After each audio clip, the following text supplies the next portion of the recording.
Hi అండి, నేను మీ తెలంగాణ పిల్ల. Subscribe our channel.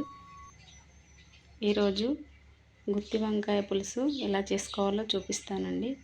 ముందుగా గిన్నె పెట్టుకొని అందులో కొన్ని ధనియాలు వేంపుకొని రోట్లో పోసుకోవాలి. మళ్ళీ అదే గిన్నె పెట్టుకొని కొన్ని నువ్వులను వేంపుకొని అదే రోట్లో వేసుకోవాలండి. అందులో 2 యాలకులు, 2 దాల్చిన చెక్క, 2 లవంగాలు వేసి వాటిని మెత్తగా నూరుకోవాలండి.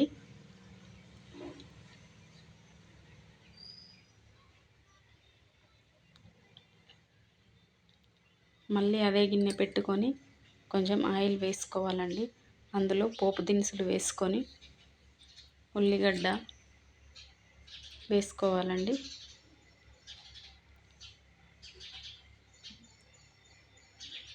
అది కొంచెం వేగాక కట్ చేసి పెట్టుకున్న పచ్చిమిర్చి ముక్కలు వేసుకొని కలుపుకోవాలండి.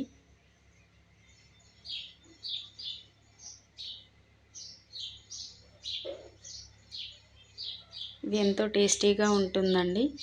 అందులో కొంచెం పసుపు వేసుకొని కలుపుకోవాలండి. మనం ముందుగా కట్ చేసి పెట్టుకున్న గుత్తి వంకాయలను అందులో వేసుకోవాలండి. ఎక్కువ మసాలా లేకుండా ఈ కూర ఎంతో టేస్టీగా ఉంటుందండి. మీరు కూడా ట్రై చేయండి.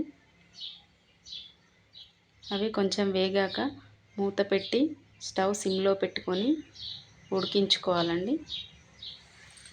అలా కొంచెం ఉడికాక అందులో చింతపులుసు కొంచెం వేసుకోవాలండి. తగినంత ఉప్పు వేసుకోవాలి.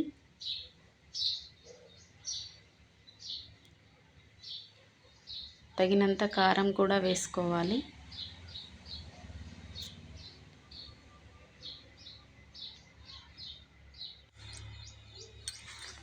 పులుపు వేసుకున్నాక దానికి తగ్గట్టుగా నీళ్లు పోసుకోవాలండి. పోసుకొని మరుగుతున్న గిన్నెపై మూత పెట్టాలండి.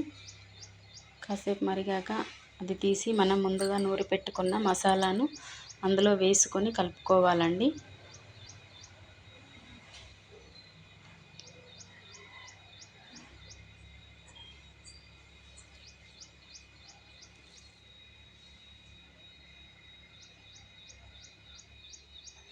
మూత పెట్టి కొంచెం దగ్గర పడనివ్వాలండి.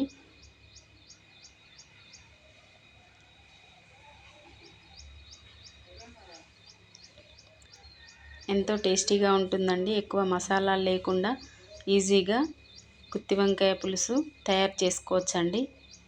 ఇది రోటీలోనైనా అన్నంలోనైనా చాలా బాగుంటుందండి. మీరు కూడా ట్రై చేయండి. మా ఛానల్ని సబ్స్క్రైబ్ చేసుకోండి.